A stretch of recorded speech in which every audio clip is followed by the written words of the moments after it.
तो हेलो भाई, कैसे हो तुम लोग? आई होप कि एकदम मस्त हो गए। एंड चलो, आज की ये स्टोरी है, इसको स्टार्ट करते हैं।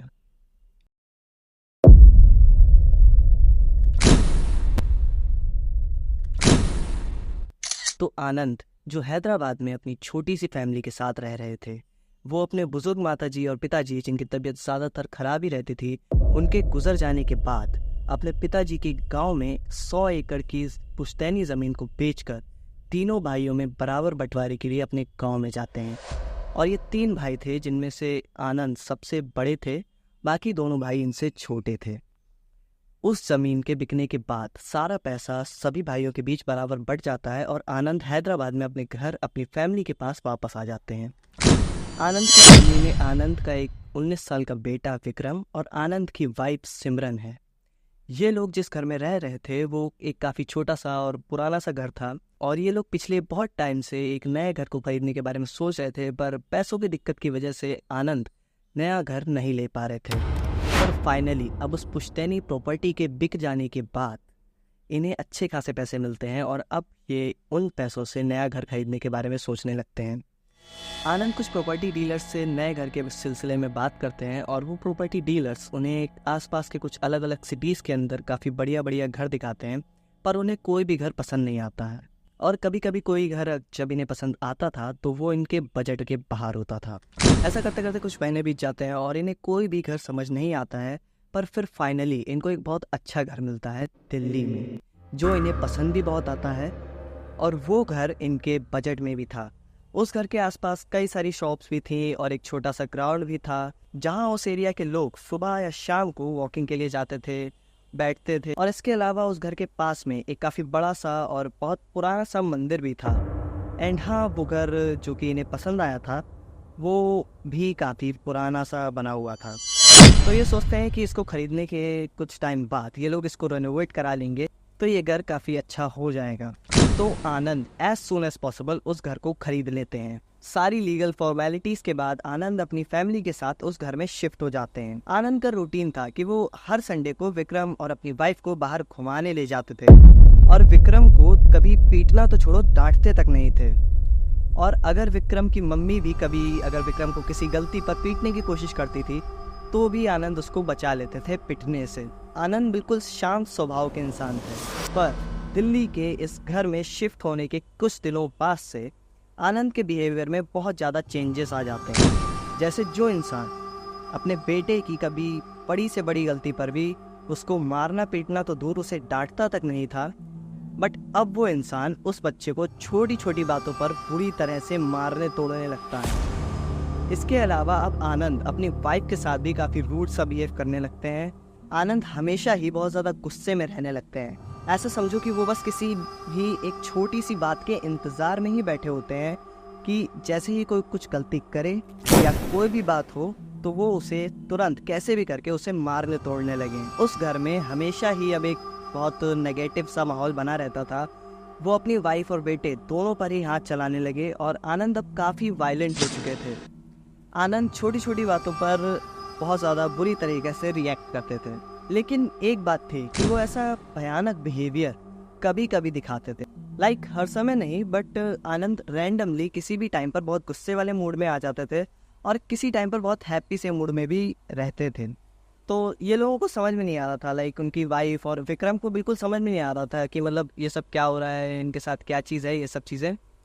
एंड इसके बाद विक्रम, आनंद और सिमरन सभी लोग एक ही रूम में सोते थे।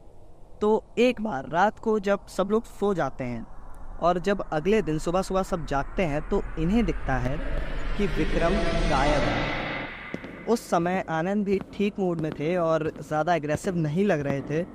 तो अब आनंद और सिमरन विक्रम को ढूंढने लगते हैं। विक्रम इन्हें कहीं भी नहीं मिल रहा था। इन्होंने घर के बाहर, अंदर, इवन घर के बैक साइड में भी चेक कर लिया, पर विक्रम इन्हें कहीं नहीं मिला। पूरा दिन बीत जाता है, सिमरन रो रही है और ये दोनों अभी बहुत टेंशन में सोच ही रहे हैं कि कहाँ गया होगा विक्रम। और इनफैक्ट इन्होंने विक्रम के सारे फ्रेंड्स के पास और अपने भी कुछ रिलेटिव्स के पास कॉल करके पूछ लिया है कि कहीं विक्रम वहाँ तो नहीं गया है, पर विक्रम कहीं भी नहीं है। एक दिन बीत जाता है, विक्रम नहीं मिला था। इनका जो घर है उसमें 3 फ्लोर्स हैं। इन लोगों ने हर जगह पर देखा पर इन्हें विक्रम कहीं नहीं मिला। पर एक जगह ऐसी थी जहां इनका ध्यान ही नहीं गया। इनके घर के ऊपर जो छत है उस पे एक छोटा सा स्टोर रूम टाइप का बना हुआ है। ये लोग विक्रम को ढूंढते ढूंढते छत पर गए तो थे, पर जब ये उस स्टोर रूम को देखते हैं तो वो बाहर से लॉक था, इसलिए वो उसे इग्नोर कर देते हैं और वहां पर चेक ही नहीं करते हैं। लेकिन अब आनंद और सिमरन सोचते हैं कि एक बार फिर से अच्छे से हर जगह पर ढूंढ के देखा जाए, तो ये लोग हर जगह फिर से देखने लगे। पर इस बार इधर उधर देखते हुए फाइनली जब विक्रम के पापा छत पर पहुंचते हैं तो उन्हें वो दिखता है जो कि बहुत ही ज़्यादा भयानक होता है। उन्हें दिखता है कि उस स्टोर रूम के दरवाजे के नीचे से बहुत सारा खून बहता हुआ आ रहा है और काफ़ी सारा खून तो वहाँ जम चुका है। ऐसा लग रहा था कि काफ़ी देर से वो खून वहाँ पर पड़ा हुआ है। आनंद तुरंत सिमरन से उस स्टोर के गेट की चाबी मंगाता है और जैसे ही आनंद को चाबी मिलती है वो तुरंत उस स्टोर को खोलते हैं। उस स्टोर के अंदर विक्रम एक बहुत ही ज़्यादा अजीब, क्रीपी और डरावने से पोस्चर में पड़ा हुआ था और उसकी आंखें एकदम लाल हैं। उसके सर पर बहुत गहरी चोट लगी है जिससे लगातार खून बह रहा था। ऐसा लग रहा था कि शायद उसने कोई बहुत ज़्यादा नुकीली चीज़ से अपने सर पर मारा हो। उसके हाथ पैर सब एकदम अजीब से पोस्चर में एकदम टेढ़े मेढ़े से पड़े हुए थे। गर्दन भी बिल्कुल मुड़ी हुई थी और उसकी एक उंगली भी कटी हुई थी जिससे लगातार खून बहता जा रहा था और वो कुछ हल्का फुल्का सा बेहोश सा पड़ा हुआ था वहाँ पर। उस स्टोर रूम की दीवारों पर कुछ तो खून से लिखा हुआ था, पर वो जो कुछ भी था वो अलग अलग अजीब सी भाषाओं में था, इसलिए वो कुछ भी समझ नहीं आ रहा था। और शायद विक्रम ने अपनी उस कटी हुई उंगली से ही वो सब लिखा था। विक्रम ये सारी भाषा में, इतनी अजीब सी भाषा में वो कैसे लिख सकता है? मतलब ये चीज़ काफ़ी शॉकिंग थी उनके लिए। बट अब आनंद विक्रम को कैसे तो करके उठाते हैं और उसको नीचे रूम में लेके आते हैं और बेड पर लिटा देते हैं। जब आनंद विक्रम को उठा रहे थे तो लिटरली उसके बोन्स के क्रैक होने की लिटरल आवाज़ आ रही थी। अब विक्रम को बेड पर लिटा देते हैं और ये दोनों उसके सामने ही खड़े हुए हैं उस रूम में। तभी एकदम से विक्रम जागता है और वो अपने आप हवा में लेविटेट करने लगा और बहुत अजीब से तरीके से उठा, बेड पर खड़ा हुआ और जब वो उस टेढ़े मेढ़े पोस्चर से अपने आप को खड़े होते हुए ठीक कर रहा था तब भी उसकी हड्डियों के चटकने की बहुत डरावनी आवाज़ आ रही थी। वो खड़ा होता है, अभी भी उसके सर से ब्लड बहता जा रहा है और उसकी आंखें एकदम ब्लैक हो चुकी हैं और उसकी आंखों से भी खून निकल रहा है।